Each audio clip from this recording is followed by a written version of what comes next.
On a cold January day, a 43-year-old man was sworn in as the chief executive of his country. By his side stood his predecessor, a famous general, who 15 years earlier had commanded his nation's armed forces in a war that resulted in the defeat of Germany. The young leader was raised in the Roman Catholic faith. He spent the next 5 hours watching parades in his honor and stayed up celebrating until 3 o'clock in the morning. You know who I'm describing, right? John F. Kennedy, right? That's what most people think. But in fact, it's January 30th, 1933, and I'm describing Adolf Hitler. The point is, we make assumptions. We make assumptions about the world around us based on sometimes incomplete or false information. In this case, the information I offered was incomplete. Many of you were convinced that I was describing John F. Kennedy, until I added one minor little detail: the date. This is important because our behavior is affected by our assumptions or our perceived truths. We make decisions based on what we think we know. It wasn't long ago that the majority of people believed the world was flat. This perceived truth impacted behavior. During this period, there was very little exploration. People feared that if they traveled too far, they might fall off the edge of the earth. So, for the most part, they stayed put. It wasn't until a minor detail, that the world is round, that behaviors changed on a massive scale. Upon this discovery, societies began to traverse the planet at a scale never before seen. This was the start of modern globalization.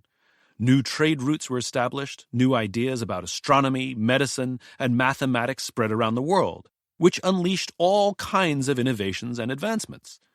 This correction of a simple false assumption completely changed the course of nearly every single society on the planet. Now consider how organizations are formed and how decisions are made. Do we really know why some organizations succeed and why others don't?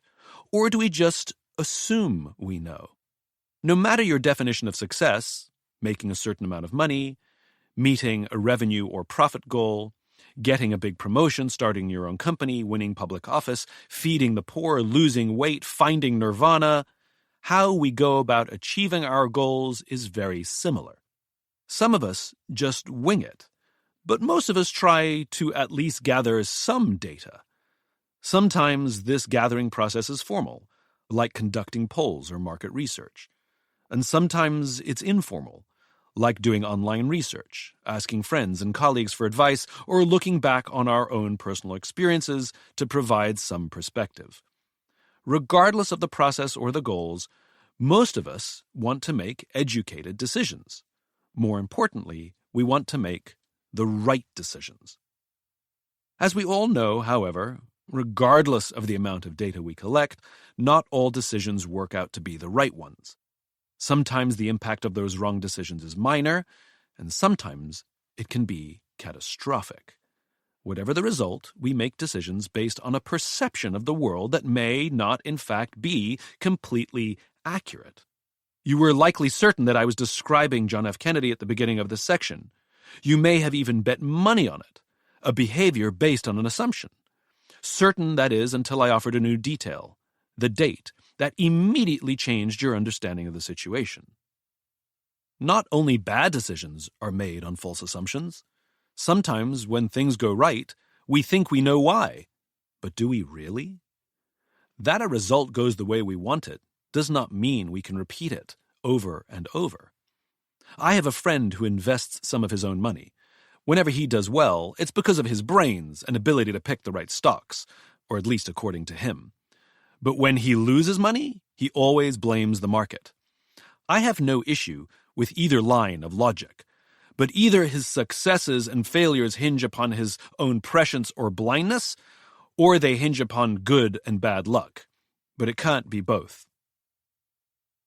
So how can we ensure that all our decisions will yield the best results for reasons that are fully within our control? Logic dictates that more information and data are key, and that's exactly what we do. We read books, attend conferences, listen to podcasts, and ask friends and colleagues, all with the purpose of finding out more so we can figure out what to do or how to act. The problem is, We've all been in situations in which we have lots of data and get lots of good advice, but things still don't quite go right. Or maybe the impact lasts for only a short time, or something happens that we could not foresee. A quick note to all of those who correctly guessed Adolf Hitler at the beginning of this section. The details I gave are the same for both Hitler and John F. Kennedy. It could have actually been either. You have to be careful what you think you know. Assumptions, you see, even when based on sound research, can lead us astray.